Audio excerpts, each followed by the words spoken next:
ကိုဝင်ဆောင်ချိန်မှာအမျိုးသားနဲ့အတူတူနေလို့ရလား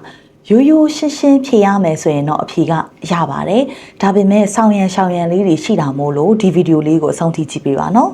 ကိုဝင်အပတ်73ဘက်ကနေ28ဘက်ကြားပေါ့ကျမတို့ second trimester လို့ခေါ်တဲ့အချိန်မျိုးမှာအမျိုးသားနဲ့အတူတူနေလို့အသင့်တော်ဆုံးအချိန်ပဲဖြစ်ပါလိမ့်မယ်အဲ့ဒီအချိန်မှာဆိုရင်ကိုဝင်ကလည်းခိုင်သွားပြီပေါ့နော်နောက်တစ်ခုကကြတော့ကိုဝင်အရွယ်အစားဘိုက်အရွယ်အစားကလည်းအကြီးကြီးမဟုတ်သေးတော့နေရတာတတောင့်တတန်ရှိပါလိမ့်မယ်ကလေးကိုထိခိုက်မှာစိုးရင်ရလားဆိုရင်တော့ဆရာမတို့ဒီကလေးရဲ့ပတ်လည်မှာရှိတဲ့ရေမွှာလေးတွေပေါ့နော်ဒီရေမွှာလေးတွေကကြတော့ကလေးကိုကူရှင်လေးလိုကာကွယ်ပေးထားပါတယ်ပြီးရင်အမေရဲ့ uterus လို့ခေါ်တဲ့တအိမ်နရံကြွက်သားတွေကလည်းထူထူတဲတဲဖြစ်တဲ့အတွက်ကြောင့်မို့ကလေးကိုထိခိုက်မှာကတော့မစိုးရင်ရပါဘူးဒါဆိုရင်ကျန်တဲ့အချိန်တွေဖြစ်တဲ့ကျမတို့ကိုဝင်ဆက်ဆရှိတဲ့အချိန်ကနေကိုဝင်12ပတ်အတွင်းမှာအတူတူနေတယ်ဆိုရင်တော့ကိုဝင်ဆောင်မေမေတွေမှာမူးဝေတာပြုတ်အန်တာပို့ပြီးတော့စိုးနိုင်တဲ့အတွက်ကြောင့်မို့ဖြစ်နိုင်တယ်ဆိုရင်တော့အဲ့အချိန်တွေကိုရှောင်ရှားသင့်ပါတယ်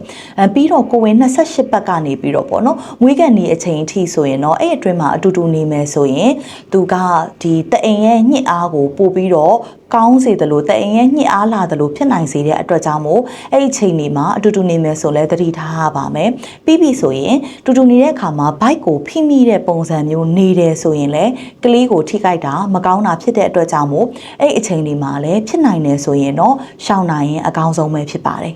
ဒါပေမဲ့ဆ iam တို့မိမကိုကနေသွေးထွက်တာမျိုးရှိတာမျိုးတွေကလေးလေးကလားမရှိပဲမွေးနိုင်တဲ့အခြေအနေမျိုးတွေရှိတာမျိုးတွေနောက်ပြီးတော့အချင်းကအရှိကိုရောက်နေတယ်ဆိုတဲ့အခြေအနေမျိုးတွေရှိတာမျိုးတွေဆိုရင်တော့လုံးဝ